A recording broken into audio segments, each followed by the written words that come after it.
In the world full of podcasts, he's the undisputed heavyweight champion of hot takes, an Auburn sports homer, master of the boog, and message board legend. Get your buttons buttoned and your hats flattened because the Top Button Podcast is about to kick off. And you don't want to miss your courtside seat. Now, here's your host, Charlie Five. So we're back. It's another episode of the Top Button Podcast live edition. I got my man Zach Blackerby on tonight, and we are ready to rock and roll. Yes. We are ready to talk about, I've deemed it the clip that has sent Auburn fandom into a frenzy, both positive and negative. A lot of fighting, a lot of discussion. We're going to break it down and everything that it means. Did Hugh say our goal is to go 6-6? We're going to discuss that. We're going to talk about the recruiting piece that he said and everything that goes along with it. But before we do that, let's give a quick shout out to mybookie.ag. Go to mybookie.ag, use coupon code BARN for a 50% deposit bonus up to $1,000. Give them $100. Barn. They're going to give you 50 back free to play with. You can hit that sports book and have a ton of fun. I'm ready to jump into this. So easy deposits, easy withdrawals. It's mybookie.ag. Zach, are you ready for this? I'm so ready. Let's go. All right, let's jump. Let's first off, playing it first. I'm going to give a quick backstory. I'm going to play the clip so we can get into it because I'm sure we both have a lot of opinions. So Hugh obviously played in the Regions Tradition Celebrity Pro-Am on Wednesday, and it looked like that the next round did an interview with every coach that was of consequence for 10 minutes or so. And a clip from that interview, a very particular clip, was played, and it has set Auburn social media into a firestorm. And I think it's larger than Auburn. I think it's gone to the SEC and then even just college football fans. Sure. Well, I'm going to play it. I'm going to play it right now, and then Zach and I are going to react to it. But here's what I've deemed, quote unquote, the clip. Going into this season, does it feel a little bit different? Do you feel like, hey, I've got to win X amount of games? I'm not a fool. I think we've got to go to a bowl game, and I think our administration understands. Look, I inherited a program that didn't have a top 25 recruiting class for 4 years. You're not going to win in this league. We've had now 2 full recruiting classes, both top 10. I think one more than your roster looks complete, but I'm still not naive. And we should have won some games last year that we could have won some games. I shouldn't say we should. We could have won some games last year. And we've got to find a way to make sure we're excellent in those areas that cost us those, that put us in a position to be at least bowl eligible, if not more. And I see no reason why we shouldn't do that. And I think that's an expectation that our people should expect. So, Zach, the crux, I guess, of everybody's that's on the negative side seems to be that I've seen it. Oh man, Hugh really set the bar high. Mm-hmm. Oh, a bowl game, 6-6 is the goal. Yeah. Let me hear your reaction overall about that, and let's just talk about the clip and everything that it means or doesn't mean. Yeah. What I get from it is Auburn can't be at the level that it was this past season. They can't win 5 games in a season, and it needs to be better. I think all of this is just saying we've got to take a step forward as a program, and we can't be missing bowl games. That's ridiculous. And then, we'll get to the recruiting aspect of what he said in a second. But to me, I think that's all this is. And so many fans are just that probably didn't watch the full clip and just taking the quote and saying, oh my goodness, they're seeing bowl eligible or make a bowl game as the same thing as going 6-6, like the bare minimum of it. And I asked this question on my socials earlier today, and several folks are thinking it's, oh my goodness, all he accepts is the bare minimum. And the other half is, oh, okay, like this is being way overblown. I'm in the overblown camp personally. Just because I think when you watch the full clip, I think it's more than, what the quote is. It's being pushed around. For sure. Here's my take on it. Okay. And I'm going to ask you, Zach, what you think about this. Lance Taylor, who asked the question, he said, do things feel different going into this season? And my question to you, Zach, is what would feel different? Why would he ask that specific question? Do things feel different? What could feel different going into this season, season 3? Well, I think the answer is pressure. I don't Yes. think it's the type of pressure that most people associate when you discuss pressure for a head coach in the SEC or any major program in college football. I think it's pressure of, okay, you have a roster now. Like, there are stakes now. And sure, could it go south and go 5-7 again? And he is firmly on the hot seat and probably let go in that situation if he goes the exact same record as he did a year ago. But to me, we've talked about this before, and I mean, we've talked about it with friends of the show, that even when Hugh Freeze spoke to the media after the A-Day practice or scrimmage, whatever we're calling it, that it did feel different. He seemed more relaxed. He wasn't blaming talent and all that stuff. It truly felt like he was talking about his roster that he believes is capable and deep enough to compete in the SEC. So to me, I think the pressure more is like, okay, hey, you've got a lot of money in this roster. You've got a lot of talent on this roster. You have something to lose if this season doesn't work out. Yeah, I mean, I could not agree more. I think pressure is job security. Pressure is, hey, look, you got the honeymoon period's kind of over. Do you feel that? Do you feel that going into the season? That's the way the question to me, I took the question. And then to me, Hugh's response is, look, I ain't a dummy. I know completely. If we don't make a bowl game, I am in trouble. That's how I took that answer.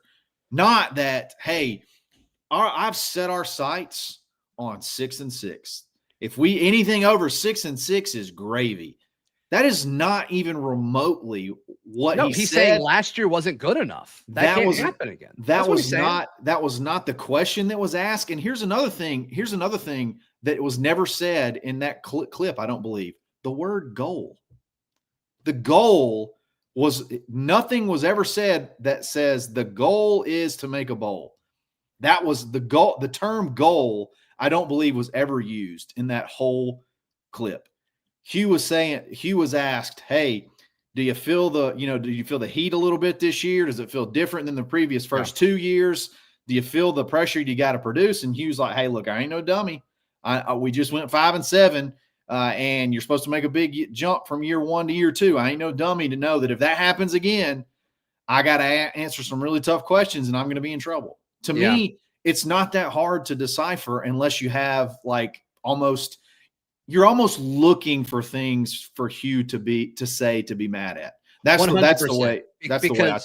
Because there's a massive chunk of the fan base where, like, let's say Hugh Freeze said what most Auburn fans are saying, at least to me or in our comment sections or whatever, is, okay, hey, we're going to go out there and hopefully go 8-4 or 9-3. And, maybe if everything goes right, we go 10-2, which is what most Auburn fans are saying. And let's say he said that. Let's say he said all of that. What would the response be? Oh, goodness, you're not. That's it. And undefeated. You're not saying SEC. How dare you say that is the goal? Yeah. That's the bar. Yeah. So no matter what he would have said, there's going to be pushback, regardless of if you're looking at the context of it or not. One of our regulars, NH3425, brings up a really good point with a super chat. He really not stumbled, but he really corrected could have and should have. I think he started off by saying we should have won a couple of more games, and he corrected it to say, no, we could have won a couple of more games. That seems like a pretty significant. I can't really figure out what the significant distinction is between those. But should have and could have. Should have and could have. I guess should have is it's an expectations thing. Okay. Like Auburn should have beaten Cal. They should have beaten Arkansas. They should have beaten probably all the teams that NH said. Even dating back to, Alabama the previous year. You should have closed out those games or not choked them away. Well, here's what I think. Here's why I think he switched it to could have. Okay. Sure. If you say should have, then you're saying you're going to get criticized for You're saying right. we're better. He's correct. He's correct right. he's correct in saying that. And I think that's why he switched it to could have. If he said we should have, he is insinuating we're better than all these teams. But he's correct. But Auburn is better than those teams. They had a better roster than they could have. They had a better roster than all those games. They should have won all of them. There was a lot of things that happened that there wasn't a lot of. I mean, there's just some crazy things that happened. A lot of those things. I think he switched it from should have to could have as more of like a political thing. Personally, I could be wrong. But he doesn't really do that often, which I'm never going to criticize a coach for being candid. I mean, we blast or like, we always want more out of these coaches. Like, oh my goodness, that's just coach speak. We have a coach that's not filled with coach speak. Some of the stuff he says is, but some of it's not. And like this. And I think, the reason coaches don't do this is because of this stupid reaction that they're getting. And so I'm not going to criticize a coach for being honest and being candid because I think it's refreshing, honestly. Now, there are some things that I don't love that he said, but I'm not going to criticize him for saying it. I'm just going to say, I respectfully, I think this is an interesting strategy. I mean, might as well talk about it. So I pointed this out on a show post A-Day, like in the press conference. And it was the first time, I'm not saying it's the first time, but it's the first time I noticed it, where he pivoted from not claiming the first recruiting class that he had, where he flipped Keldrick and Kayan and Connor from all these other big programs and had a dramatic, and they finished like 7 flips before signing day or whatever. In like the month that he was here, it was incredible. He claimed that until the A-Day presser, where then he said, I've had 2 recruiting classes that are in the top 10. And his first 2 recruiting classes. And he's not claiming that first one anymore because it's not in the top 10. And so I get what he's doing. But he claimed it until that point. And in this clip, he didn't claim the first one where he flipped all those guys. And so I think from a messaging standpoint, that is interesting. It's strategic because he's now done it multiple times. And so I do think that's a little curious. So let me ask you this, and I'm honestly asking this because I don't know the answer. Okay, sure. His previous messaging, was he saying, I need 4 full classes or I need 3 full classes? Did he say 4 to begin with, or did he say 3? I'm pretty sure it was always 3, but for a while it seemed like he was counting the first one that he only had for the last month or so. Okay. Maybe there is a change. Maybe there is something there. I don't know what that would mean. It's not a huge deal, right? But it does feel like a bit of a pivot. I haven't taken from everything he said from A-Day though to this one that he's kicking the can down the road one more year.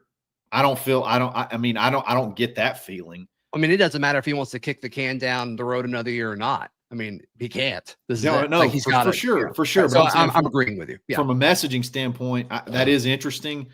But the things that and you've heard him say, and we've talked about this, he did say after A-Day, I needed 3 full classes. And I still think that he said, truthfully, that may still be the correct answer, but I think we got the talent to be competitive this year. I've heard him say that with my own ears. Like, I know he has said things like that. So again, you could take it depending on your opinion of Hugh Freeze and depending on your agenda. An agenda doesn't necessarily have to be nefarious, just your worldview right now of your Auburn worldview. You could take anything he says and turn it any way imaginable. So what do you got to do to cure that? You got to win. I do want to talk about the second piece that was very I'm a little bit confused as to why he specifically said these things. He said, I inherited a roster that had not recruited in the top 25 for 4 years until I got here. And we've had 2 top 10 classes. That was a very curious statement. And the spirit of what he's saying to me is very clear. But he specifically said 4 top 25 classes, and that's just like 2020. I'm looking at it right now on 247 in 2020. We were We like were top 10. 7th. Yeah. And then 2021, we were like 22nd or 23rd. We were 19th on 247. For what Yeah, that's worth. and then I think 24th or 25th, depending on which site you look at in 2022. So 20 is 21 again on 247 for what it's worth. so that's something that's been harped on. He just flat out lied, and I don't know. To me, there's got to be a little bit of what's it called, mens rea, where you have to have a little bit of I guess a motive, I guess, to just or I don't know the right term. You got to you mean to say, like you say it on purpose to mean it's a lie. The bottom line is on that, though, to me, and correct me if I'm wrong, if you disagree with this. The bottom line, we all know what he's saying. Okay, regardless of what he said, Sure. we know what he's saying. Okay, and I'm going to give you something, Zach, and I think this is going to blow your mind. Okay, so the 2021 and the 2022 class combined, do you know how many kids from those two classes will either finish their career this year or will have finished their career at Auburn from the 2021 and 2022 classes? Signed roughly 45 kids in those two classes. How many of those will either already have finished or will finish this season? Goodness, I'm trying to think by year. So 2022, Damari Austin. Okay, that's one. Is McPherson in that class? I'm counting him, yeah. And I'm trying to think, who is there another one, or is that it for 22? No, there's another one. There is another one? He's fine. I think he's finally going to be able to start this year. Who is it? Robert Woodyard. Okay, great. And then you have Jarquez Hunter from 2021. Okay. Wow. So those are Harson's two classes. Regardless, one was like the half class and one was the full class. Okay.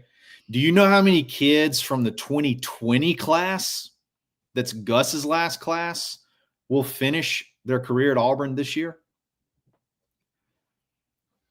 This year? There's still people in the 2020 class on the team? Yes.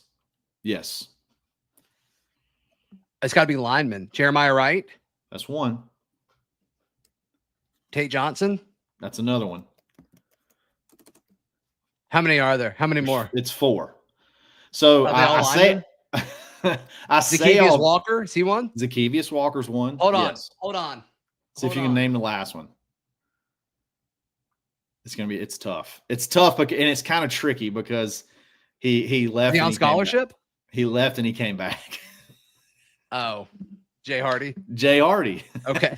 So the point is, I don't feel like that should count for the sake of this I know, but I don't think that should count. I know, but I'm counting it. Okay. So there's 4 kids. Okay, take him away. There's 3. There's 3 kids from a recruiting class that was the year before Harson got here that is as many kids as the 2 previous year or 2 next years combined that will finish their careers at Auburn. In other words, Ackerman says Brandon Frazier. What class was he? Brandon Frazier, yes. So maybe there's 5. Brandon Frazier was 2020. Okay, you're right. So maybe there's 5. Maybe I did you and I didn't count Jay Hardy, but then I'm going back and counting. Yeah. I wouldn't have gotten Frazier. So I say all that to say he inherited a program that only had 4 players from the previous 2 years of recruiting that are going to finish their careers at Auburn. It was terrible. So that's all. Retention is a big part of this. That, I mean, you can have the top ranked class in the. I mean, look at what A&M did a few years ago,